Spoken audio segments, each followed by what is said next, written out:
जीवन में ज्यादा रिश्ते होना जरूरी नहीं, पर जो रिश्ते हैं उसमें जीवन होना जरूरी है। जिंदगी की हर सुबह कुछ शर्तें लेकर आती है और हर शाम कुछ तजुर्बे देकर जाती है। तूफान भी आना जरूरी है जिंदगी में, तब जाकर पता चलता है कौन हाथ छुड़ाकर भागता है और कौन हाथ पकड़कर।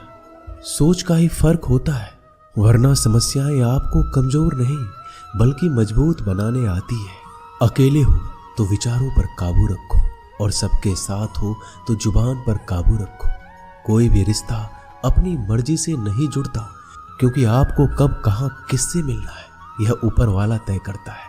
मान और सम्मान की लड़ाई में कभी अकेले रहना हो तो रह लेना, लेकिन किसी के सामने खुद को टूटने मत देना, क्योंकि जब खुद का सम्मान करोगे तभी दूसरों से सम्मान पाओगे।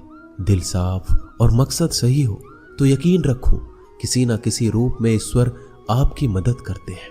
कभी भी किसी पे आंख बंद करके भरोसा ना करें, क्योंकि दुनिया इतनी भी अच्छी नहीं है कि आपके भरोसे को कायम रख सके। खत्म तो सब धीरे धीरे होता है, बस पता अचानक लगता है। मुश्किल वक्त दुनिया का सबसे बड़ा जादूगर है, क्योंकि वह एक पल में आपके चाहने वालों के चेहरे से नकाब हटा देता है। गलती जीवन का एक पन्ना है, लेकिन रिश्ता पूरी किताब है। जरूरत पड़ने पर गलती का एक पन्ना फाड़ देना, लेकिन एक पन्ने के लिए पूरी किताब को मत खोना। किरण चाहे सूर्य की हो या फिर आशा की, जीवन के सभी अंधकार मिटा देती है। सब्र और सच्चाई एक ऐसी सवारी है जो कभी अपने सवार को गिरने नहीं देती, ना किसी के कदमों में ना किसी के नजरों में। अकेले चलना और आगे बढ़ते रहना आसान नहीं होता, लेकिन अगर हार ना मानी जाए, अपने आप को धोखा ना दिया जाए, तो आखिर में एक बेहतरीन कामयाबी हासिल होकर ही रहती है। अकेले चलना बहुत मुश्किल होता है, बहुत ही ज्यादा मुश्किल, लेकिन अकेले उठाया हुआ हर एक कदम तुम्हारे इरादों को मजबूत बनाता है, तुम्हारे व्यक्तित्व को निखारता है। श्री कृष्ण कहते हैं, हर वो इंसान जो अपनी लड़ाई अकेले लड़ रहा है, अपना रास्ता अकेले तय कर रहा है, लोगों की कड़वी और चुभती हुई बातों को अकेले सह रहा है, बस अपने रास्ते पर चलते रहो और आगे बढ़ते रहो। मैं तुम्हारा साथ अवश्य दूंगा। जिंदगी कमाई दौलत से नहीं मापी जाती, अंतिम यात्रा की भीड़ बताती है कि कमाई कैसी थी।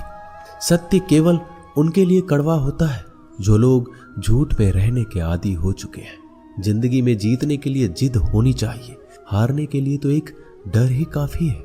भरोसा रखिए, जब हम किसी का अच्छा कर रहे होते हैं तो हमारे लिए भी कुछ अच्छा हो रहा होता है।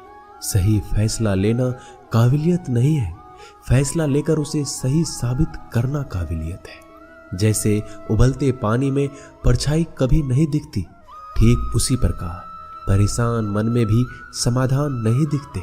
शांत होकर देखिए, सभी समस्याओं का हल मिल जाएगा।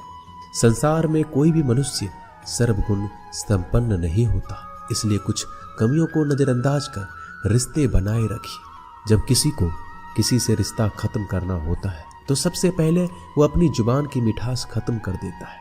आंखों में नींद बहुत है पर सोना नहीं है, यही समय है कुछ करने का, इसे खोना नहीं है। श्री कृष्ण कहते हैं, ना किसी के अभाव में जियो, ना किसी के प्रभाव में जियो। यह जिंदगी है आपकी, अपने स्वभाव में जियो।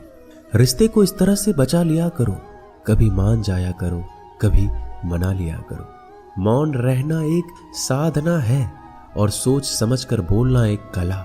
जो व्यक्ति स्पष्ट, साफ और सीधी बात बोलता है, उसकी वाणी तीव्र एवं कठोर जरूर होती है, लेकिन ऐसा व्यक्ति कभी किसी को धोखा नहीं देता।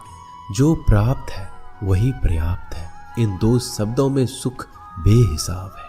कर्म बहुत ध्यान से कीजिए, क्योंकि ना तो किसी की दुआ खाली जाती है, ना किसी की बद्दुआ। कभी याद रखना कि अगर ये दुनिया भेड़ियों का एक जंगल है तो तुम उन भेड़ियों के राजा हो। कहते हैं कि शिकार की तलाश में निकला भेड़िया उन भेड़ियों से ज्यादा भूखा होता है जिन्होंने अपने शिकार को पा लिया हो। तो तुम्हें बस इसी भेड़िए की तरह बनना है जो अपने शिकार की तलाश में भूखा हो। उसका दिमाग तेजी से काम कर रहा हो कि भूख कैसे मिटाया जाए, और ये भूख है कामयाबी की, दूसरों से कुछ अलग कर दिखाने की भूख, लोगों की निंदा से परेशान होकर रास्ता ना बदलना, क्योंकि सफलता शर्म से नहीं साहस से मिलती है। जीवन में आपको रोकने टोकने वाला कोई है तो उसका एहसान मानिए, क्योंकि जिन बागों में माली नहीं होते वह बाग जल्दी उजड़ जाते हैं। जो लोग मन में उतरते हैं उन्हें संभाल कर रखिए, जो लोग मन से उतरते हैं उनसे संभल कर रहिए। बुद्धिमान लोग कभी इतिहास नहीं रचते, वो तो सिर्फ इतिहास को पढ़ते हैं। इतिहास तो पागल लोग रचते हैं जिन पर दुनिया हंसती है। जिंदगी में इन दो लोगों से हमेशा दूर रहना, एक जो व्यस्त रहने का दिखावा करता है और दूसरा घमंडी, क्योंकि खुद को व्यस्त दिखाने वाला व्यक्ति अपनी मर्जी से बात करेगा और घमंड वाला व्यक्ति अपने मतलब से याद करेगा। किसी को धोखा देकर ये मत समझो कि आप चालाक हो, ये सोचो कि उस इंसान को आप पर विश्वास कितना है। यह इंसान की फितरत है, यदि आप उसका एक बार सहायता ना करो तो वो आपके द्वारा पहले की गई सारी सहायताओं को भूल जाता है। घमंड के अंदर सबसे बुरी बात यह होती है कि वह सामने वाले को कभी महसूस नहीं होने देता कि वह खुद ही गलत है। हमेशा याद रखना कि समस्याओं का कोई आकार नहीं होता, वो तो आपके हल करने की क्षमता के अनुसार बड़ी या छोटी हो जाती है। इंसान को इंसान धोखा नहीं देता, बल्कि वो उम्मीदें देती है जो वो दूसरों से रखता है। जिंदगी में किसी को उतना ही तकलीफ देना जितना कि तुम खुद बर्दाश्त कर सको, क्योंकि तकलीफ देने में बहुत मजा आता है, लेकिन जब खुद के ऊपर आती है तो बहुत रोना आता है। जिंदगी में कोई भी इंसान अपने आप को ऐसे नहीं बदलता। जिंदगी में कुछ ऐसे हादसे हो जाते हैं जो उस इंसान को बदलने पर मजबूर कर देते हैं। किसी के सामने गिड़गिड़ाने से ना तो इज्जत मिलती है और ना ही मोहब्बत। इसलिए अपने स्वाभिमान को हमेशा बनाए रखना। यदि आप में काबिलियत होगी तो वह खुद चलकर आपके सामने आएगा। नाराज मत होना कभी ये सोचकर कि काम मेरा और नाम किसी का हो रहा है। यहाँ सदियों से रुई और तेल जलते हैं, लेकिन लोग कहते हैं कि दीपक जल रहा है। यदि आपके सपने बड़े हैं तो फिर आपके संघर्ष कैसे छोटे हो सकते हैं। यदि कोई आपका विश्वास तोड़ता है तो आप उसका धन्यवाद करना, क्योंकि वही आपको सिखाता है कि विश्वास किसी पर बहुत ही सोच समझ कर करना चाहिए। यह इंसान बहुत ही खुदगर्ज है। जब किसी को पसंद करता है तो उसकी बुराई नहीं देखता, और जब किसी को नापसंद करता है तो उसकी अच्छाई नहीं देखता। जो दोगे वही लौट कर आएगा, फिर चाहे वह इज्जत हो या धोखा। दुआ कभी साथ नहीं छोड़ती और बद्दुआ कभी पीछा नहीं छोड़ती। डरिए मत कि हम गलती कर बैठे तो क्या होगा, क्योंकि गलतियों से ही तो सीखोगे। गलतियों से तो खुद का तजुर्बा आएगा। हारेंगे तो सीखेंगे और जीतेंगे तो सिखाएंगे। कई बार लोग कहते हैं कि मेरा तो समय ही खराब चल रहा है, मुझे समझ नहीं आता मैं क्या करूं, कैसे अपने बुरे समय को अच्छे समय में बदलूं। सच तो ये है, आपको एक चीज जो बुरे समय में जरूर करनी चाहिए और बहुत से लोग ये चीज करना छोड़ देते हैं। चलिए इसे समझते हैं इस कहानी के माध्यम से। एक बार एक बहुत ही गरीब किसान था। वह गरीब था, मेहनती था, खुश था। वह रोज सुबह उठकर भगवान से केवल 10 मिनट मंदिर में जाकर भगवान के आगे हाथ जोड़कर प्रार्थना करता था। उस किसान की पत्नी भी हर रोज किसान के साथ मंदिर जाती। प्रार्थना करके वो सारा दिन अपने खेतों में काम करता। उसका जीवन बहुत ही अच्छा चल रहा था। अपनी मेहनत की कमाई से वो कुछ ज्यादा नहीं कमा पाता था, लेकिन फिर भी जितना कमाता था उसमें से कुछ पैसे लोगों की भलाई में लगा देता था। एक बार उनके गांव में एक बीमारी फैल गई। किसान का इकलौता लड़का बहुत बीमार हो गया। किसान के गांव में इस बीमारी के इलाज के लिए कोई अच्छा डॉक्टर नहीं था। पास के शहर में उस लड़के को ले जाया गया। शहर के इस अस्पताल का इलाज बहुत ही महंगा था। उस बेचारे किसान के लिए अस्पताल की, डॉक्टर की फीस, दवाइयों का खर्चा आदि दे पाना बहुत मुश्किल था। किसान दिन प्रतिदिन हिम्मत हारता जा रहा था। एक दिन अस्पताल में बैठे बैठे वो इतना हताश हो गया कि वह जोर जोर से रोने लगा और कहने लगा, पता नहीं किस चीज का बदला ले रहे हैं भगवान। कभी वो खुद को कोसता तो कभी परमात्मा को। पर किसान की बीवी को अटूट विश्वास था परमात्मा पर। परमात्मा उनको इस मुसीबत की घड़ी में मदद करने जरूर आएंगे। पर किसान को आशा की कोई किरण नजर नहीं आ रही थी। अस्पताल की कुछ ही दूरी पर एक मंदिर था। किसान की पत्नी उस मंदिर में हर रोज प्रार्थना करने जाती। पर किसान का दिल नहीं करता प्रार्थना करने को।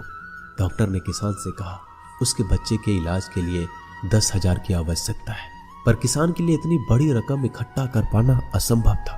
किसान की पत्नी अब भी मंदिर जाती थी। वो भगवान के आगे हाथ जोड़कर प्रार्थना करती कि उसका पुत्र ठीक हो जाए। एक दिन मंदिर में एक सेठ आया। उसने किसान की पत्नी को कहा कि उसने किसान की बात उस दिन अस्पताल में सुनी जिस दिन किसान रो रहा था।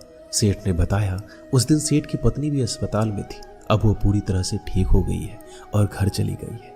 सेठ को बातों ही बातों में पता चल गया कि किसान को 10,000 की आवश्यकता है, तो सेठ ने तुरंत अपने जेब से पैसे निकाल कर देते हुए कहा कि उसके पास इस समय 10,000 ही है और वो रख ले। साथ में सेठ जी ने कागज पर अपना पता लिखते हुए कहा अगर आपको और पैसों की आवश्यकता हो तो बेहिचक मांग लेना। महिला ने उत्तर दिया इस कागज की कोई आवश्यकता नहीं है। वह जानती है कि ये पैसे किसने भिजवाए हैं और जिसने उसे ये पैसे दिए हैं वो परमात्मा उसका हमेशा ख्याल रखेंगे। दोस्तों कहते हैं अटूट विश्वास ये सबसे जरूरी चीज है जो हम लोग अक्सर खो देते हैं अपने बुरे वक्त में। जो उस औरत ने नहीं खोया, उसने तो सेठ का पता लिखा हुआ कागज भी नहीं पकड़ा। वह जानती है कि परमात्मा उनके साथ है, श्री कृष्ण सदैव उनके साथ है। श्री कृष्ण कहते हैं जो मेरा ध्यान करते हैं मैं उनको वो प्रदान करता हूँ जो उनके पास नहीं है, और जो उनके पास है मैं उसकी रक्षा करता हूँ। इसलिए बहुत जरूरी है कि हम बुरे वक्त में परमात्मा का साथ ना छोड़ें। दोस्तों ये वीडियो यही समाप्त होती है। मैं आशा करता हूँ कि इस वीडियो से आपने बहुत कुछ सीखा होगा। मिलते हैं अगली वीडियो में, तब तक के लिए अपना ख्याल रखिएगा। धन्यवाद। जय श्री कृष्ण।